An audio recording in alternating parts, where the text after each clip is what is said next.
Boa noite. Boa noite. União Europeia anuncia fechamento de fronteiras por causa do coronavírus.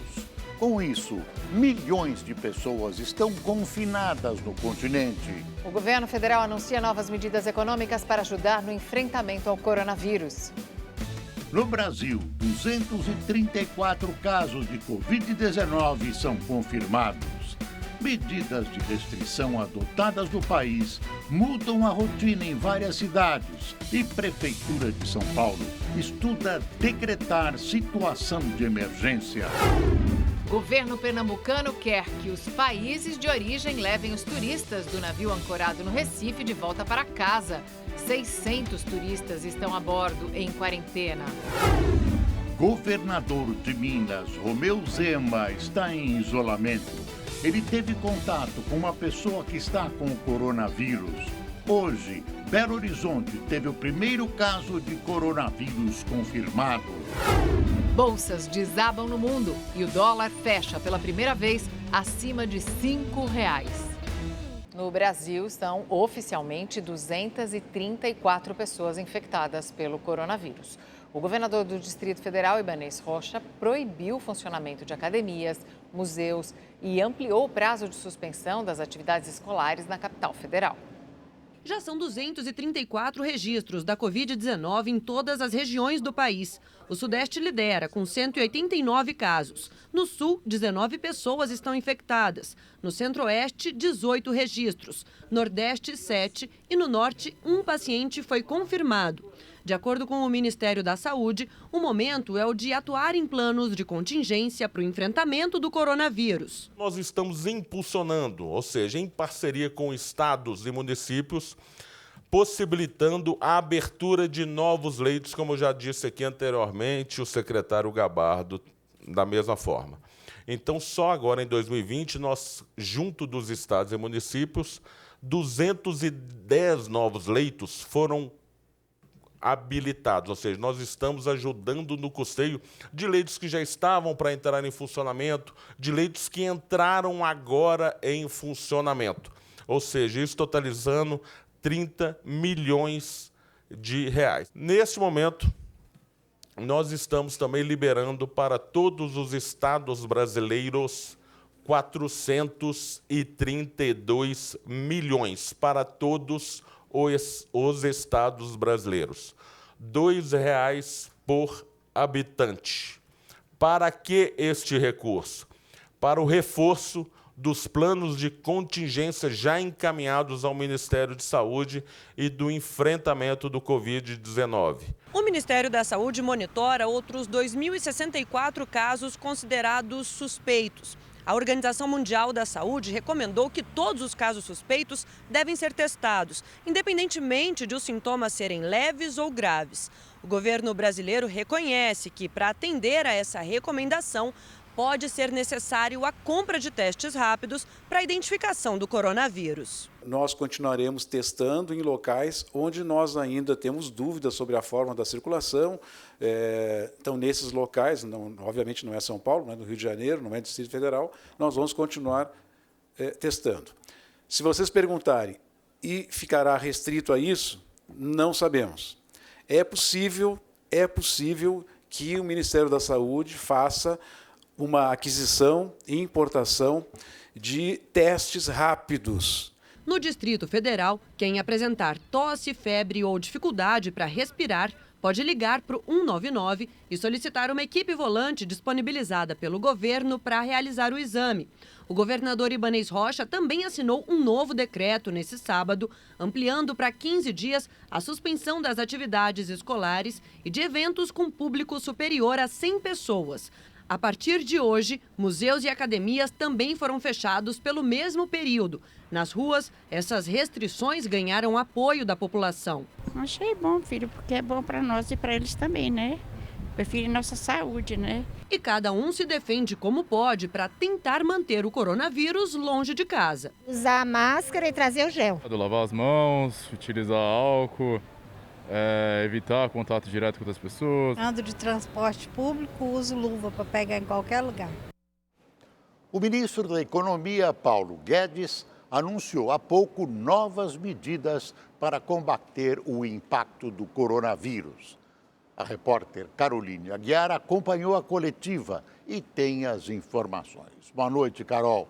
O que o governo acaba de anunciar? Boa noite, Boris. Boa noite, Mariana. Bom, é um pacote com várias medidas que pretende injetar 147 bilhões de reais na economia brasileira. Esse pacote é dividido em 3 partes. A primeira delas é para a distribuição de recursos para pessoas mais vulneráveis. Serão 83 bilhões de reais. E esses recursos serão divididos de várias formas. Primeiro, o governo vai antecipar também o pagamento da segunda parcela do 13º de aposentados e pensionistas do INSS. Já tinha sido anunciado a antecipação da primeira parcela, que será paga em abril. Agora o governo vai antecipar também a segunda, que será paga em maio. O abono salarial também foi antecipado para junho. Além disso, o governo pretende fazer uma nova rodada de liberação para saques do FGTS. As regras ainda não foram definidas, mas está na lista de medidas anunciadas pelo governo. Além disso, o governo vai transferir 3 bilhões de reais para o programa Bolsa Família. Isso porque o governo pretende incluir no programa mais de 1 milhão de pessoas que estão na fila esperando pelo benefício. A segunda parte dos benefícios é para evitar o desemprego. As empresas não terão que pagar FGTS e INSS por 3 meses. Além disso, o governo também está retirando a cobrança de impostos sobre materiais hospitalares importados e produzidos no Brasil. Nesse momento, há uma reunião no Palácio do Planalto discutindo, inclusive, a possibilidade de fechamento da fronteira. O dia foi de muitas negociações, como a gente vai ver na reportagem. Descumprindo mais uma vez a orientação de isolamento, o presidente Jair Bolsonaro deixou o Palácio da Alvorada pela manhã. Apesar de ter apertado a mão de vários manifestantes no domingo, hoje ele evitou contato direto com os apoiadores. Parabéns aí, imprensa, fiz piada com o filho, parabéns aí, valeu? Continue agindo assim. Um dos setores que foi pedir socorro ao presidente foi o de bares, restaurantes e hotéis. Bolsonaro recebeu representantes de associações e, entendendo a urgência da ajuda, foi com eles até o ministro da Economia, Paulo Guedes, negociar o apoio.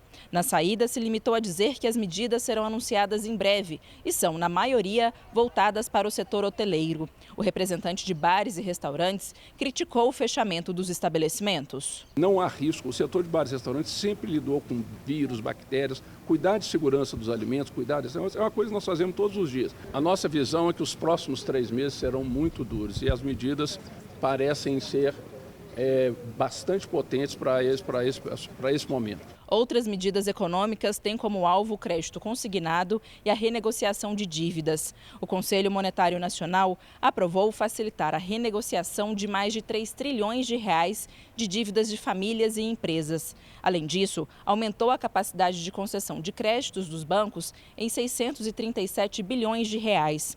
As medidas são voltadas principalmente para o setor de serviços, que deve ser fortemente atingido pela queda na atividade. O governo também vai enviar um projeto de lei ao Congresso, determinando a ampliação da parcela da aposentadoria a ser comprometida com o crédito consignado. Atualmente, a lei permite o comprometimento de 30%. Ampliando a margem do consignado, a pessoa tem um limite para que possa comprometer a sua renda com empréstimos consignados. E a nossa proposta, via lei, via projeto de lei no Congresso Nacional, ela é ampliar essa margem consignável. Então a pessoa poderá comprometer um pouco mais do seu salário. Assim que o projeto for enviado ao Congresso, deve se tornar uma das prioridades de votação. Em um áudio enviado aos parlamentares, o presidente da Câmara, Rodrigo Maia, pediu a compreensão dos colegas para fazer acordos por telefone e votar apenas o essencial, evitando aglomeração de parlamentares no plenário. Reuniões de comissões que estavam convocadas já foram canceladas, inclusive uma audiência com o ministro Paulo Guedes. Servidores com mais de 60 anos foram liberados das atividades. No Superior Tribunal de Justiça, os julgamentos foram suspensos por 2 semanas. Uma das medidas mais delicadas em estudo é o fechamento da fronteira brasileira. A principal preocupação é com um possível avanço da doença na Venezuela. Um encontro no Ministério da Defesa reuniu os ministros da Saúde e do Gabinete de Segurança Institucional para discutir a possibilidade. Outra reunião no Palácio do Planalto também teve como tema a situação nas fronteiras. Já o ministro da Justiça, Sérgio Moro, determinou a proibição de visitas nos presídios federais por 15 dias. Esta é uma hora gravíssima para o país, sob o aspecto humanitário e também econômico.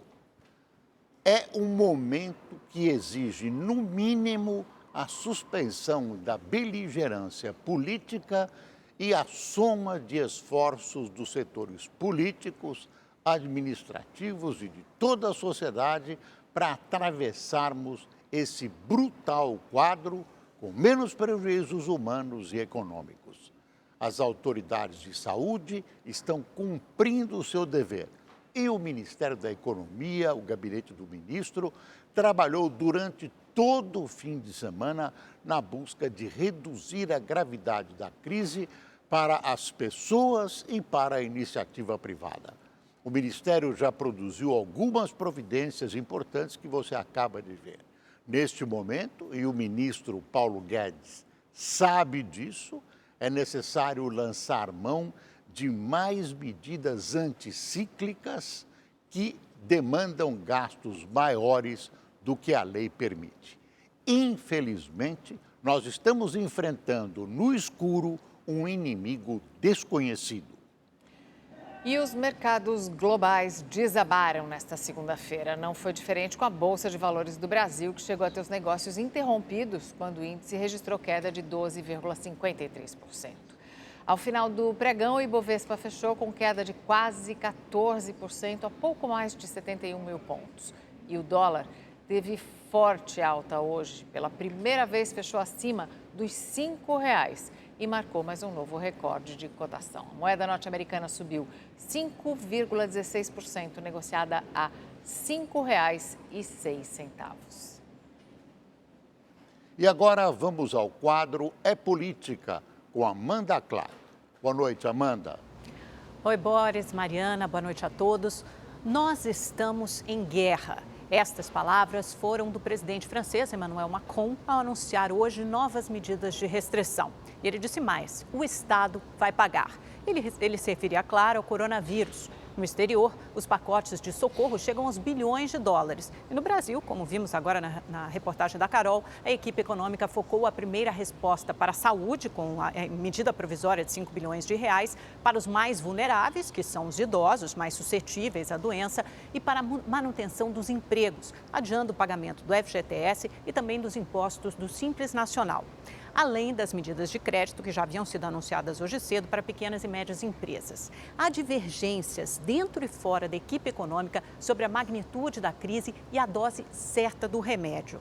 Técnicos importantes do Ministério da Economia defendem aceitar um déficit fiscal maior do que os 124 bilhões de reais previstos para esse ano, desde que fique restrito a 2020, para combater essa situação de emergência. Eles não querem repetir o que consideram um erro do PT na crise de 2008 e 2009, que transformaram o aumento de gasto público em uma política permanente. Essa medida, claro, enfrenta a resistência de parte do mercado. Por isso, por enquanto, Paulo Guedes não admitiu a possibilidade publicamente, mas deixou a porta aberta ao dizer que novas medidas podem ser necessárias. Já a possibilidade de recessão está no radar dos analistas financeiros. A MB Associados, por exemplo, reviu a previsão de crescimento para este ano de 1,7% para 1%, com chance de crescimento negativo nos 2 primeiros trimestres. Pelo visto, o governo vai precisar reforçar seu arsenal.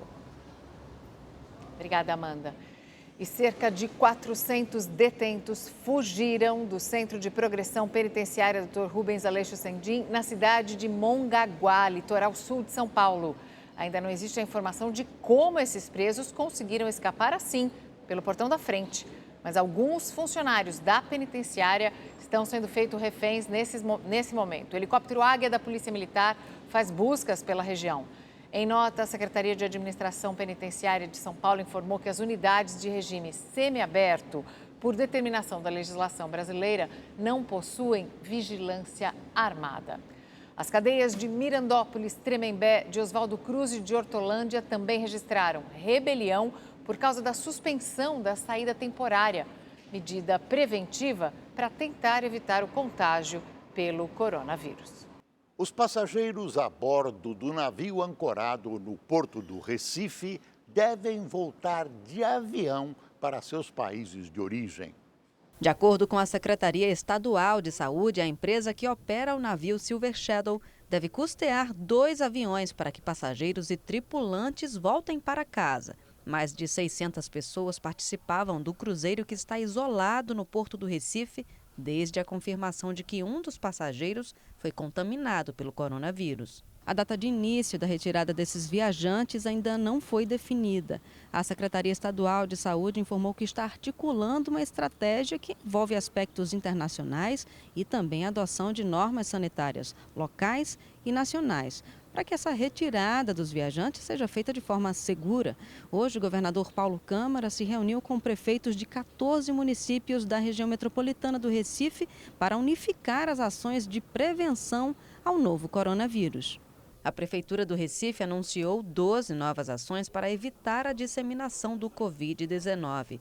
Entre as medidas está a suspensão das aulas na rede pública a partir de quarta-feira. É muito importante que as pessoas atendam à recomendação e o máximo possível, busquem a prevenção pessoal para que a disseminação desse vírus aconteça na velocidade mais lenta, e a gente tenha as condições, o sistema público tem as condições, e o privado também, de fazer o atendimento. 7 instituições públicas de ensino superior também cancelaram atividades até 31 de março. No Rio de Janeiro, neste primeiro dia útil de restrições por causa da Covid-19, muitas pessoas não foram dispensadas do trabalho e tiveram que encarar o transporte público. E quando não se pode evitar as aglomerações, é preciso ter cuidados. Quem precisou pegar transporte público tentou se prevenir. Ver passageiros passando álcool em gel nas mãos foi uma cena comum na manhã de hoje. Eu saí para um compromisso que já estava agendado e eu não podia ficar em casa com medo da doença, O uso de máscaras é recomendado apenas para quem está doente. Mesmo assim, pessoas saudáveis estavam utilizando a proteção. Tá no ar, tá em todo lugar. Aí a máscara é mesmo para se alguém espirrar alguma coisa assim, para tentar pelo menos me precaver. A Supervia, concessionária que administra os trens, está fazendo um trabalho especial de limpeza nas composições como forma de prevenir o contágio e minimizar os efeitos do coronavírus. 24 profissionais extras foram contratados para desinfetar os vagões. Apesar da recomendação de ficar em casa, muitos trabalhadores não foram liberados e tiveram que encarar o transporte público. Tem que sair para trabalhar, então a gente faz as recomendações básicas, que são limpeza, higiene da mão, evitar contato com metal, que é frio, que propaga. Nas praias, o trabalho está sendo feito pelo Corpo de Bombeiros. Para evitar aglomerações, como ocorreu no fim de semana, os agentes estão utilizando um carro de som. Volte para casa. O momento é de conscientização. Outra determinação do governo foi a antecipação das férias escolares, tanto da rede pública quanto da particular. Com isso, a Roberta precisou cancelar todos os compromissos profissionais para ficar com a filha em casa. Nós estamos vendo matérias que já foram dadas esse ano e estou deixando também ela fazer um pouquinho de outras atividades no próprio livro, outras atividades que eu pego da internet. Alguns documentários também, da TV fechada, para que ela não possa ficar efetivamente parada. O prefeito de São Paulo, Bruno Covas, vai decretar estado de emergência por causa do coronavírus. A repórter Stella Freitas tem mais informações. Boa noite, Stella. Boa noite, Boris. Boa noite a todos. O decreto deve ser publicado amanhã no Diário Oficial do município. A decisão foi tomada hoje pela manhã, numa reunião com os secretários, depois da cidade ter registrado a transmissão comunitária, que é quando não é possível identificar a origem da contaminação. Entre as medidas previstas a partir de amanhã estão a suspensão do rodízio de veículos na cidade e o aumento do número de leitos de UTI na rede municipal de saúde. Os servidores públicos que estão no grupo de risco também serão orientados a trabalhar de casa. Lembrando ainda que as aulas nas escolas das redes municipal e estadual estão sendo suspensas gradualmente a partir de hoje e serão suspensas definitivamente a partir do dia 23, que é a segunda-feira que vem, ainda por tempo indeterminado. A recomendação também vale para as escolas do setor privado. O estado de São Paulo é o que reúne o maior número de casos de coronavírus no Brasil, com 136 de 234 em todo o país. Stella Freitas, ao vivo de Osasco, para o Rede TV News. O governador de Minas, Romeu Zema, do Novo, está em isolamento desde o início da tarde. Ele esteve com uma pessoa que testou positivo para a Covid-19. O governador já fez o teste e o resultado deve sair nas próximas horas. Hoje, Belo Horizonte teve o primeiro caso de coronavírus confirmado. Na capital mineira, o faturamento dos motoristas de aplicativo já não é o mesmo. Segunda-feira, geralmente, é o melhor dia e o impacto que teve gerou em torno de 50% a menos do que eu venho recebendo aí. Em muitas escolas, as aulas foram suspensas por pelo menos 15 dias. Nesta, a ordem é reforçar os cuidados. Eles colocaram um monte de álcool em gel espalhado pela escola, interditaram todos os bebedouros, mandaram as crianças trazerem água. E a partir de quarta-feira não tem aula, sem previsão de volta. Na PUC Minas, as aulas presenciais já foram suspensas. Já na UFMG, a interrupção total será a partir de quarta-feira. Apenas uma turma do curso de medicina está sem aulas porque um aluno do quarto período apresentou sintomas do coronavírus. Hoje, a Secretaria da Saúde de Minas Gerais confirmou o primeiro caso do novo coronavírus aqui em Belo Horizonte. É uma mulher de 34 anos. Em todo o estado, o número de casos confirmados subiu para 6 e o de investigados para 420. Em Divinópolis, a prefeitura confirmou que a cidade entrou na fase de transmissão local do vírus. O município de 200 mil habitantes foi o primeiro do estado a confirmar um caso do Covid-19. Já neste hospital, na zona sul de Belo Horizonte, um paciente com suspeita da doença abandonou o isolamento antes do resultado do exame, que deu negativo.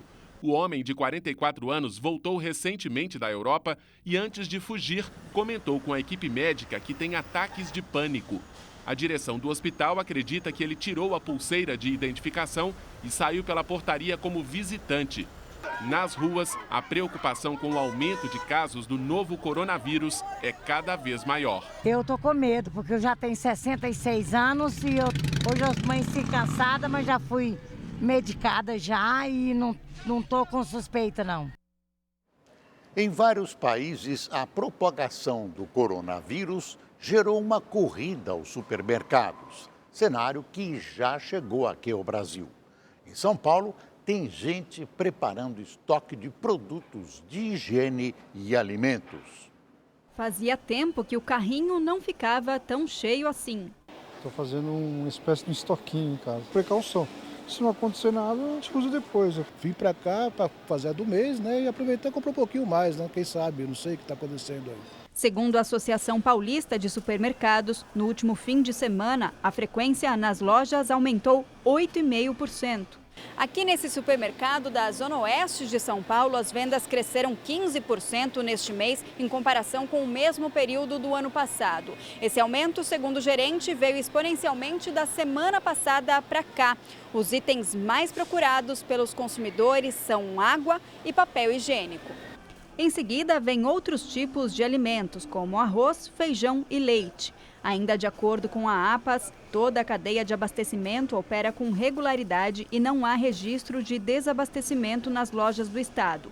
Ainda não estou desesperado, não, como eu vejo o pessoal falando que está aí desesperado, fazendo compra. Ainda não, acho que ainda está normal as coisas ainda. Neste domingo houve manifestações em apoio ao presidente Jair Bolsonaro em várias cidades do país. Os grupos de simpatizantes ignoraram o cancelamento oficial desses atos por causa da pandemia de coronavírus e saíram às ruas no domingo. Em São Paulo, o ato foi realizado na Avenida Paulista. Teve protesto e apitaço. Total apoio ao presidente Bolsonaro. E estamos pela pátria, aqui só tem o povo brasileiro que quer mudança, chega de corrupção. Entre as pautas do ato, manifestações contra a Câmara dos Deputados e o Congresso Nacional. Aqui também foi feita uma vaquinha com os participantes para pagar uma multa no valor de R$ 5.800 da carreta de som, que entrou na Paulista e deu início ao ato. Nós elegemos o Executivo, nós elegemos o governo Bolsonaro e o povo está aqui hoje correndo risco de vida para dizer para os senadores que nós apoiamos esse governo e vamos até o fim. Muitos manifestantes usaram máscaras e roupas com as cores da bandeira do Brasil. Eles levaram faixas e cartazes com frases de apoio ao presidente Jair Bolsonaro e ao ministro da Justiça e Segurança Pública, Sérgio Moro. Para defender o nosso país, para nós tirarmos os corruptos do Congresso, as pessoas que não podem emperrar o país. O presidente contrariou ordens médicas e orientações do próprio Ministério da Saúde. Desceu a rampa do Palácio do Planalto e foi até a grade, onde apertou a mão de apoiadores e tirou selfies. O domingo foi de manifestações em muitos estados do país. Foram registrados atos no Rio de Janeiro, que passou pela praia de Copacabana, e também em Minas Gerais, Bahia, Pará, Alagoas e Distrito Federal. E o Rede TV fica por aqui. Boa noite. Boa noite.